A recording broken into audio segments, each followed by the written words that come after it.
Hey, it's Spazzy McGee with another episode of Indie Intel. 2025 has been wild for horror games, but this fall is about to crank up the terror to 11. From legendary franchises clawing back from the grave to indie nightmares you've never seen coming, I've got the top 10 most anticipated horror games releasing this fall, with release dates, gameplay breakdowns, and all the relevant news to satiate your horror game hunger. Get ready to find out which game will haunt your dreams, and don't forget to subscribe and smash that like button if you're ready for spoopy season. Now let's get to it.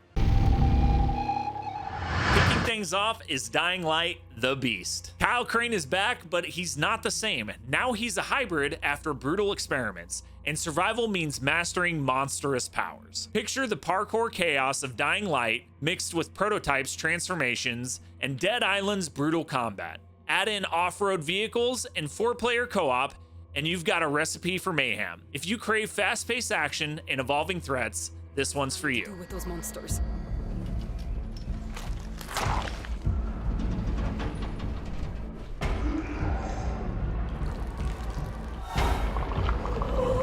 Silent Hill F is set in 1960s Japan, following Hinaku Shimizu as her town gets swallowed by fog and unspeakable horrors. Written by Higurashi and scored by Akira Yamaoka, this psychological horror meets Japanese folklore. Think Silent Hill 2's emotional gut punch with the supernatural dread of Fatal Frame. If you love story-driven horror that gets under your skin, this is unmissable. I better get going.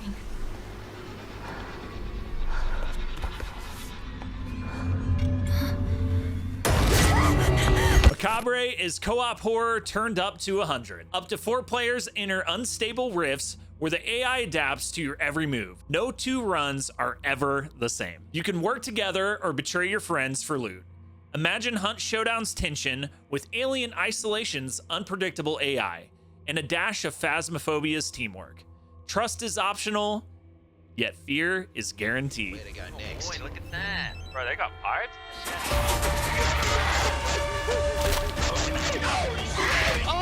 Love gambling with a touch of murder? Clover Pit traps you with a demonic slot machine. Every spin could save you or doom you. It's a roguelike with 150 plus items and modifiers, plus endless mode for the truly brave. Fans of roguelike challenges like Dead Cells or horror-themed randomness like Curse of the Dead Gods will find it thrilling. This first-person horror game is a twisted allegory about addiction, luck, and survival.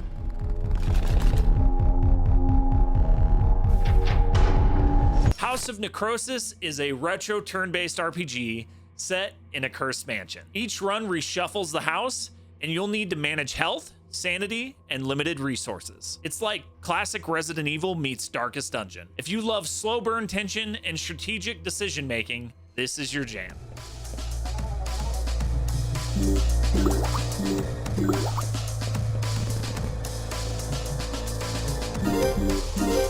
Halfway through, and the next 5 games are even more intense. Just a reminder, we are live on Twitch every week, and definitely will be enjoying a few of these games this fall. So be sure and follow to share in the scares with me. Now let's get back into it. Little Nightmares 3 brings back the surreal Tim Burton-esque horror with 2 new kids, Lo and Alone, navigating the nowhere. Co-op is front and center, but you can also play solo with AI too. Expect grotesque candy factories and ruined necropolises. It's like Inside meets Caroline, with a horror twist that's perfect for fans of atmospheric platformers.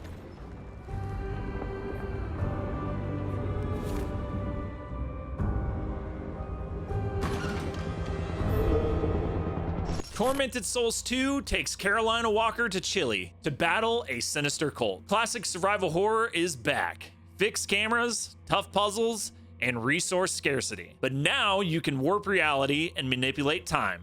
Think Alone in the Dark meets Control. If you miss the old school Resident Evil vibe, this is your ticket. What happened here? This damn place can bring out the darkness in our hearts. You have no idea how powerful it is. Flesh Made Fear drops on Halloween, and it's a love letter to the PlayStation era of survival horror. Stop Victor, the Dripper Ripper, in a town warped by his experiments. Expect fixed cameras, limited ammo, and monsters that would make John Carpenter proud. If you're craving classic Resident Evil or Silent Hill, this is pure nostalgia with a modern polish.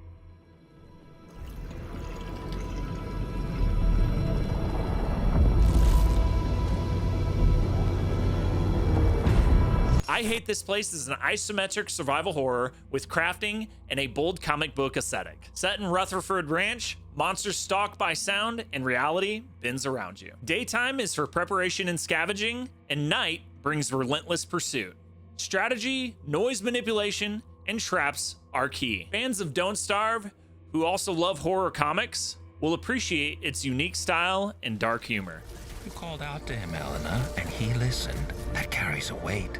Cost. Deathground asks the ultimate question. What if Alien Isolation had dinosaurs? Whether you go solo or squad up with friends, you'll sneak into research facilities while hyper-intelligent predators hunt you down. Every mission is procedurally generated, so you can't just memorize patterns or rely on old tricks. Every run is pure adaptive tension. If you're a fan of Jurassic Park suspense, or the squad-based strategy of GTFO, Deathground is your next big scare.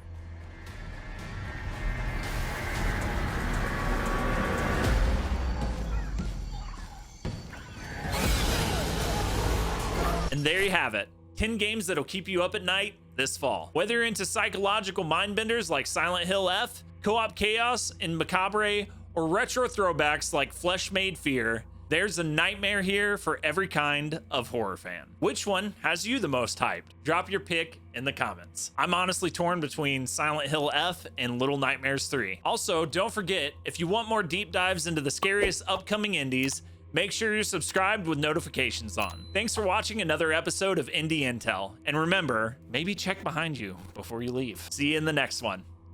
Later.